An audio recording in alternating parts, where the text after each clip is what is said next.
Hello, hello, hello. I'm Samuel Archer, your host. You're listening to the Muzilog Magazine Podcast, and we have a special guest in the building. He goes by the name of Eldrick Rodgers, and we want to welcome him to the show. How are you doing today, Eldrick?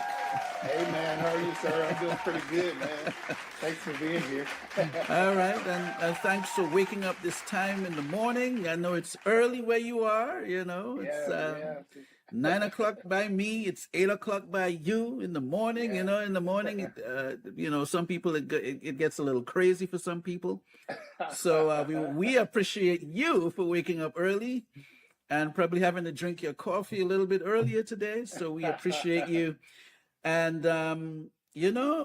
I must say I was flipping through some of your music, and I hear a difference. I do hear a difference. Okay. I feel I hear records where the musicianship is great, the songwriting is great, the singing is great. But I'm getting a passion. There's like some passion behind your records, and I've heard it. I listened to some of the different ones, and I'm like, there's a touch of passion in the records. So, what do you tap into when you're writing your material? Oh wow. Wow, great.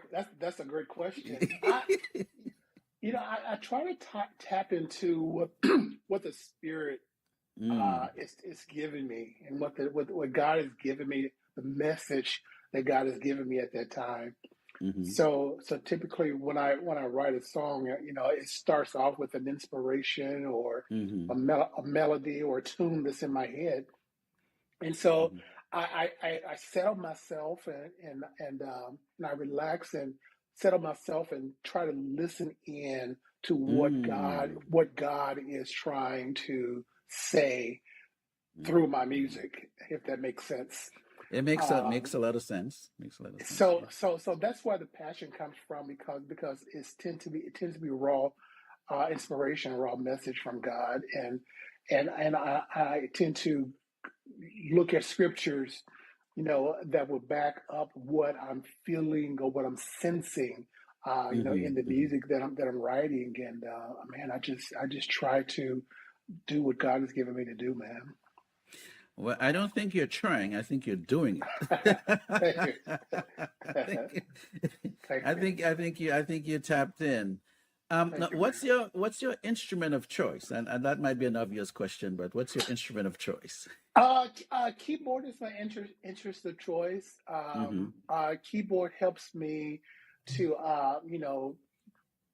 get the parts down and get the lyrics down. I mean, get the melodies down and to understand and format the song. So I tend to use the keyboard a great deal. I'm not the best of keyboardist. I'm not a professional keyboardist, but I am learning enough to play the keys and the chords, and to bring some type of life to the songs that are in my head, because typically they just stuck in my head and the music just haunts me. And so until I sit down at the keyboard that you can see behind me, and pick out the chords and the melodies and the keys, then it tends to come to life. And that way, I can give it over to the professionals, and let them put all of their professional musicianships to it as well. So basically, you use it as a tool to Yes. develop what you're hearing. Yes, sir. Yeah. And then by the time you get it to the professionals. Now, I noticed in your records you have features.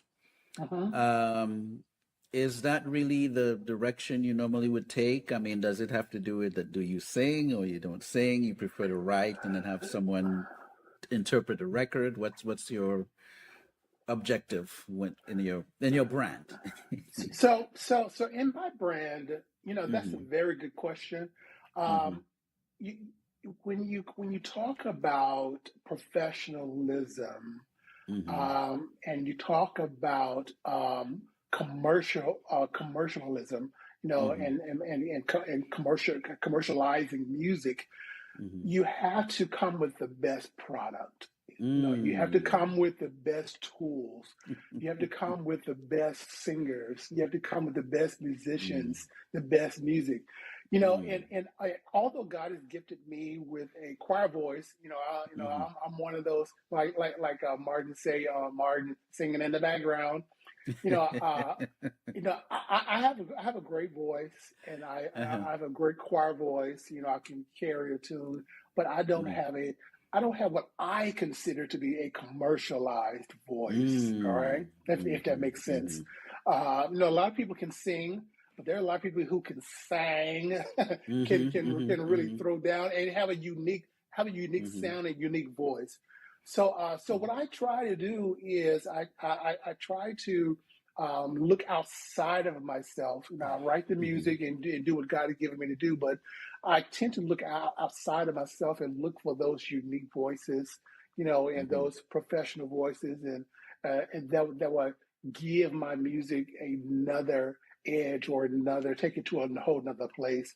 Uh, I Mhm. have Mhm. I have recorded my own music before, and I gained a lot of fans from singing my own music, but it wasn't what I wanted. I really wanted a different sound. I wanted a Mhm. professional sound, and that's why I tend to do. Excuse me. I tend to do features, Mhm. and so far it's working for me. It's a good approach. It's not like, I guess while I was doing my quick deep dive, or my brief overview, I in my mind I'm like, okay, is he someone like a Kirk Franklin where he's writing and featuring the material, minus the oratorio part that Kirk would do on a record? Yeah. Um, so I'm. Kirk Franklin, Donald Lawrence, Hmm. Ricky Dillers, all these guys are artists, but they don't sing their own music, basically. Right, right. And so I'm pretty much in that category, Okay, okay, and hey, wear it proudly. The material speaks for itself. Thank you, man. The one that caught my ear. Let me see if I can just look at the my title page here really quick. It might have been one of the first ones that you did. It's called something about a touch. Yeah, your touch. Your touch, and you Yeah. had a really fabulous singer on there. Tell us a little Mhm. bit about that record, Your Touch. What was the whole vibe behind the record? Oh wow! So your touch was actually the first record that I Mm-hmm. recorded, first professional record that I went into the studio Mm. and I recorded. The song itself came out of a very trying and turbulent time in my life. Mm. I was suffering through a great deal of depression Mm-hmm. Mm-hmm. during that time, and I was suicidal at that time, Wow. and I was really going through some things at that time, and Mm. I had pretty much was ready to give up on life at that time, and Mm. um, and Mm. uh, Mm. and so I can remember I was sitting on a curb, and I was looking up to heaven. I was like, God, I need your touch. Mm. If you don't come down and touch me right now, I don't know what's going to happen to Mm. me. God restored me from that Mm. situation, and I was able to write about it. And that's where your touch came from. It was really a prayer and a cry out to God for help. And so I was able to translate what I was feeling at that time Mm. into that song. Uh, and Lady Michelle, she did a great job with doing the vocals on that as well. Oh yes. Yeah. So what I was saying is that I'm familiar as a creative, I'm also familiar with sitting on the curb. And when as a creative, when you sit on the curb, you a lot of times we're going through something. And It's yeah, powerful, and man. I'm happy that the Lord was able to restore you. So I like that story behind that. And God is writing the script for this interview, by the way. so, so maybe someone needed to hear that, Yeah, when they hopefully. research your records and so on. So that's what's happening there. Now, you just released a new record, and Hmm. it's called "Give Peace a Chance." And I see you have it in the background. You making sure that you're putting the word out. Give peace a chance. What's the Yeah. story behind that record? So Give Peace a Chance came out of a another interesting, important period in my life and in our lives and in American history. It was during the time of COVID, Hmm. and it was during the time of you know worldwide or countrywide unrest within the country.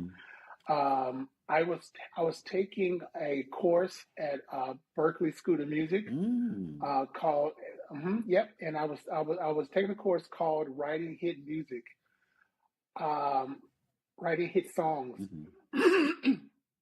And during that time, happenstance during that time was during the time where there was a lot of looting and shooting, and a lot of unrest. There are a lot of violence. Kyle Rittenhouse, was in the news during that time. George Floyd George Floyd. was in the news during was in the news during that time, Hmm. and people were looting and you know, and protesting against Hmm. against things in the country, and during the time Asians were being attacked, if you remember, for being Asians, and they were being killed and attacked, and of course we as a community of Black people are always on the chopping block, are always involved in injustices. Hmm. Hmm. So during that time was when I was studying this course, writing hit songs, and I was looking over to the television and looking at all of these things that were Hmm. happening, in the country, and so I draw I brought I began to get inspiration from what I was seeing on the television and all the unrest. Each week in the class, we had to write an original song Mm. for a class as a class assignment. And I said, this is a perfect opportunity to pull from the from what's going on in the world. And I personally could not go out and protest and the same thing, and be involved in all of those protests that were going on the news because they were in other cities or other states. Hmm. So I felt it was my duty, or it gave me the opportunity to do what I can do, Hmm. to show my protest against what was going on with George Floyd, and and the Cal Rittenhouse trials, and Roe versus Wade, all of those things that were going on.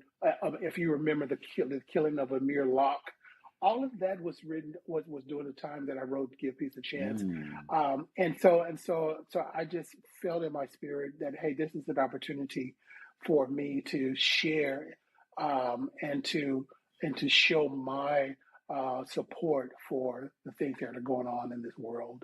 Wow. and and, Wow. and today we're still dealing with those things. We're still dealing with wars and rumors of wars, Hmm. Hmm. and protests all around the world, not just in the United States, but all around the world. You have Ukraine, you have so many different places that are that peace where peace and love is needed, and so it just gave me an opportunity to share what's in my heart. Mm. Mm. Amen. Amen. Well, we are going through some major things. Uh, I'm happy you're able to tap into, I think the creatives were also we watch and let people know what, let them know what's going on. We're somewhat of I don't know what we call it. We're the watchers and the informers, Watches. Yeah, right. or the chantwells, or Right. the other terms that we have. Um, Yeah. and so you look at people like Bob Marley. They had something to say that brought a certain point of view. You had not Billy Joel. What's the other guy? That's the other folk singer there. I don't remember his name just now, but I'm just saying we've had all these folks that even like a Paul Simon would have songs. Yeah. Yeah. That if it ain't one thing, it's another, and records like that. Yeah. Marvin Gaye. Then you had Marvin Gaye. What's going on? Marvin Gaye. Yeah. You had We Are the World. You had Michael Jackson. We Are the World. Yes. Yeah. So it's I guess it was your duty to give peace a chance. What would you like music lovers to get from this actual record? I would like music lovers to not only just listen to the music or listen to the wonderful voice of Christopher Barnes, who is an amazing R&B singer. He's local here in Memphis, where I live, and I want people to be able to apply it to more than just world issues or world conflict, but I would like for them to actually to be able to apply it to their own personal lives. There's so much places in our personal lives, in our homes, in our spirits, in our families, where in our own cities, where peace is needed. And the message I would like for everyone who hears this record is to take away that there is peace. Jesus is the Prince of Peace. He said he come that we may have life and have it more abundantly. And so God is peace. God is a God of peace.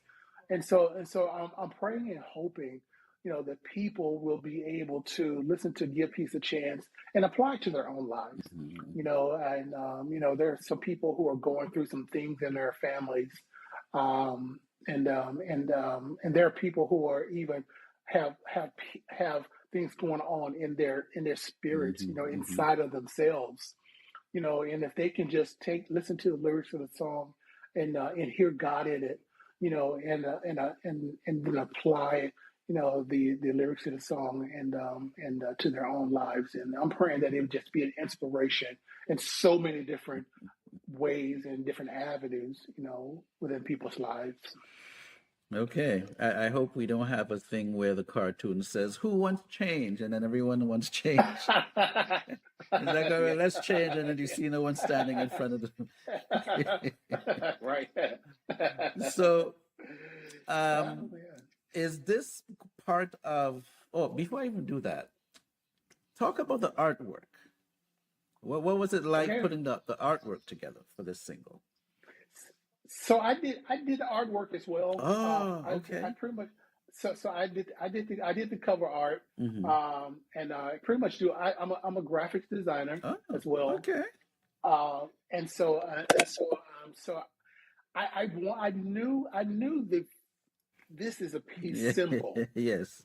Yep. So we all know this as a peace symbol, from our community, yes. from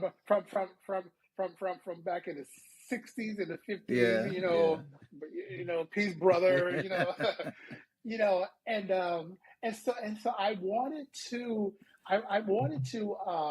wanted this song to represent that symbol of peace. I could have put my face on the art cover, and I could have put Christopher's face on the art cover, but I thought it would make it such an impactful occurrence to have that peace sign on there, and I think it it would ask questions and it would draw people to. I thought it would draw people to it. Like, hey, what is this? What is this all about? You Yes, know, yes, and yes. so that was my thinking and reasoning behind putting the peace sign with the dove, and she could see the Yes, dove. I saw the You dove on know, there. Yes, yes. with dove, and the dove represents peace. Mm. And so it's a faceless art cover that I hoped it would work, and it actually has worked a great deal. Now, did you guys have a chance to minister this song like at a church or something, or maybe in a service? Has the song been used as yet?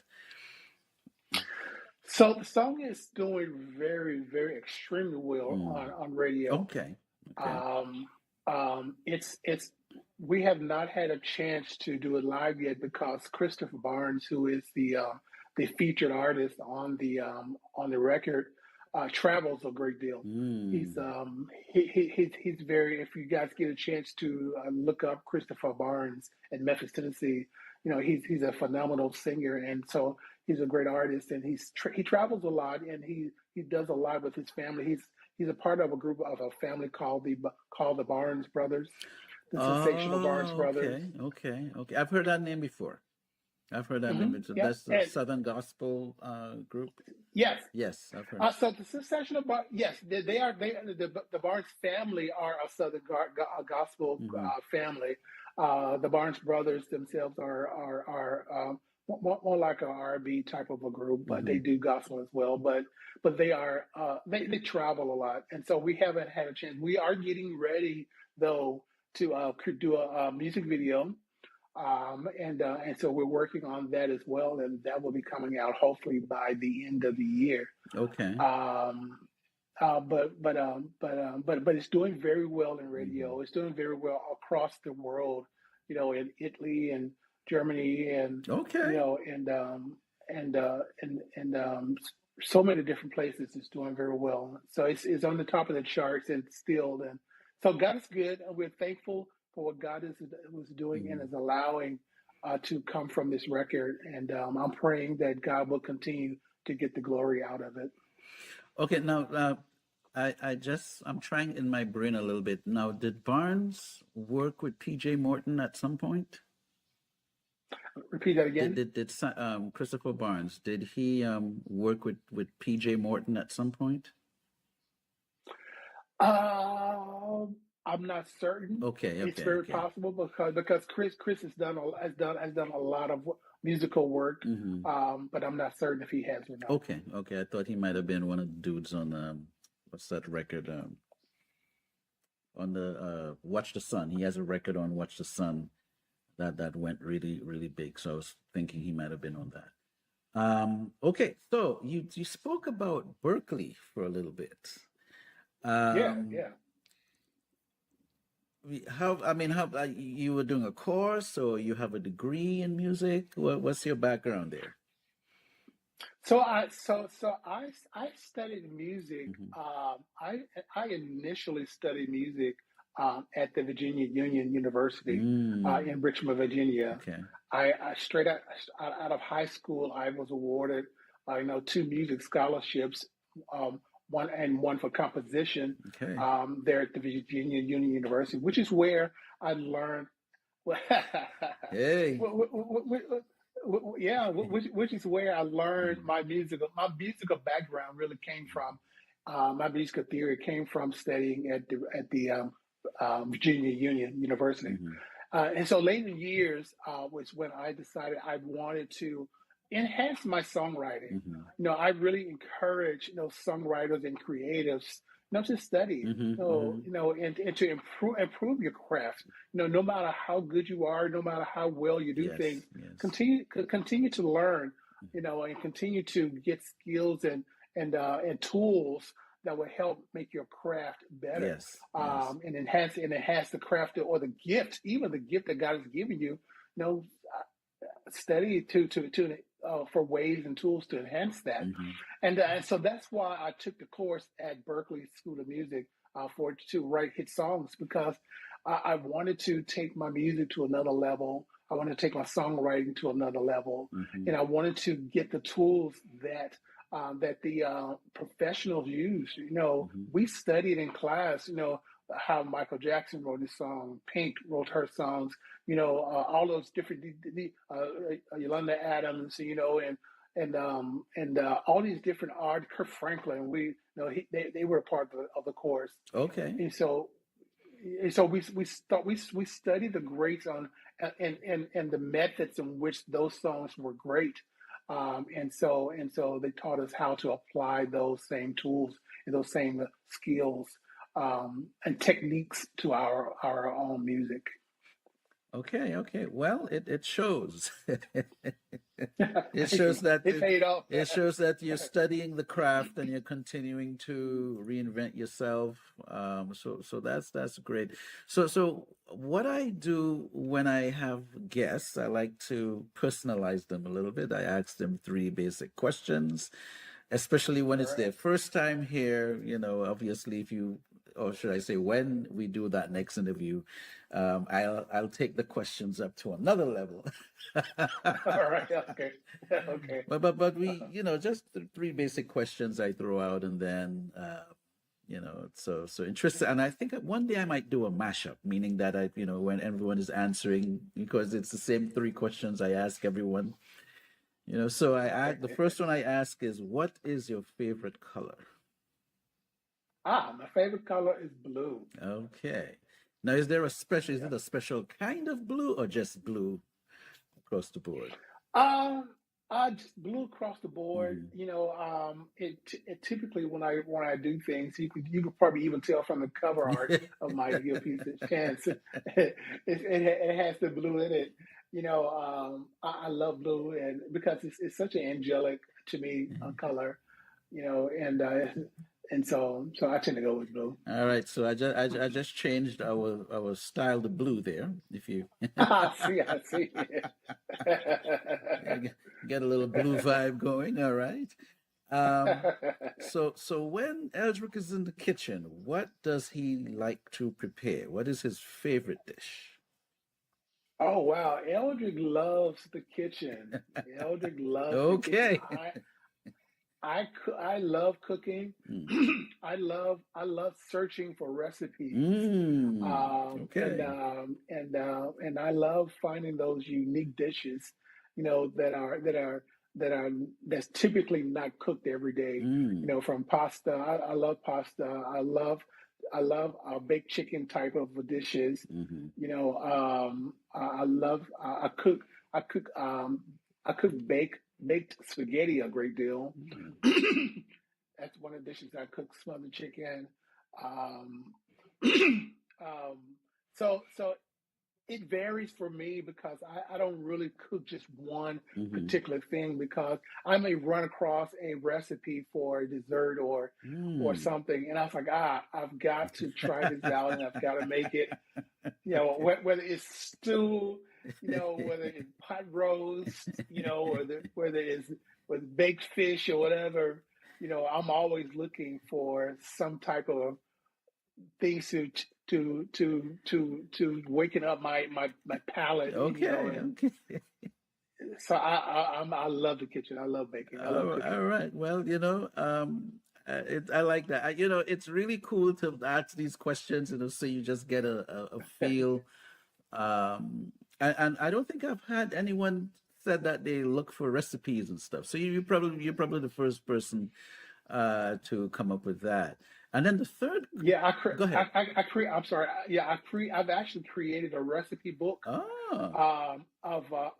and it's a book of recipes that I've collected over the years, Mm. and I categorize them and meats and vegetables and pasta and things like that, and seafood, and so when I want to go and find and cook something unique or different, I'll flip through my book and I say, okay, we're going to do this one You today. take it So I'll, seriously. You take it yes. seriously. Amen. Amen. Okay, so the last question would be, uh, who are the artists you've been rocking with, like in the last week or two? In the last week or two, I have been rocking with um, Donna Lawrence. Um, Okay. I love the choir music from Donna Lawrence. I Hmm. love me some Kirk Franklin. Um, and um, and so, oh wow, I've been rocking with them lately. Um, I tend to listen to all kind of music, but so it just depends on who I'm feeling Hmm. during the day or during that week. Now, is Donald, did he retire, or was it the choir that retired? He had a group or something. No, he's retired. Hmm. He's retired. I think he's retired. I'm not certain, Hmm. but I know he's still performing. I don't think they've recorded anything of late, Okay. but he is still recording. I'm actually I have a son-in-law who writes music, starting to write music, and I'm starting to work with him and to Hmm. help him to hone in on his gift in his songwriting. So just doing different things. Okay. So, is there anything that you'd like to talk about that I didn't get to ask you? So I will say that God has blessed me and my music to be nominated for the an Avidity Award. Okay. And so yeah, so we've been nominated for a Avidity Award for the Give Peace a Chance, and so we're looking forward to a great time to in Dallas, Texas, in October. Mm. To see if I'm actually awarded the gifted the award, and it's a blessing Hmm. from God to even be recognized for this song, "Give Peace a Chance." Yes, yes. And the song is also going to be added to the Avidity Awards compilation CD um, as well in October. So we're doing some good things, and Give Peace a Chance is doing some amazing things, and the goal is to continue to spread the word of peace and in hopes of sharing peace throughout the whole world. Well, congratulations, congratulations. The question Thank that you, man. I had, remember I detoured and went to Berkeley. The question I was going to Yeah. ask you, and I'll just throw it out there because we're coming to the end. Um, is Give Peace a Chance part of a full project? Because I noticed you've just been releasing like singles. Is there a full project in the works? So yes, that is a very good question, and thank you for asking Hmm. it. But yeah, I will be compiling the songs that I have done, and maybe two or three more Hmm. original songs that I have not released yet. I will be working on compiling those into an EP Hmm. Hmm. um, pretty soon, where I'm going to be doing a vinyl record of those of my songs, Mm. and so right now they are just singles, but it is my plan to probably next year to start compiling those into one Mm. CD and a vinyl record. Okay, okay. Well, Eldrick, thank you so much. This was a great interview. Good meeting you. Thank you, man. Thank you. Shout out to the urban influencer. So that's Yes, yes, it's a nice family of yeah, yes, folks in the industry. And we yeah, well, you yes. saw when I came on, we gas each other out and we crack each other up every Yeah, yes, yes, so yes. just to smooth out the whole Zoom session and everything. But Yeah. it's good meeting you, good getting a chance to learn about Thank your you. music, and Thank you. Thank you, man. make it a great Thank you for the day. opportunity. You're Thank you, man. you're welcome. You're welcome. Thank you for the opportunity.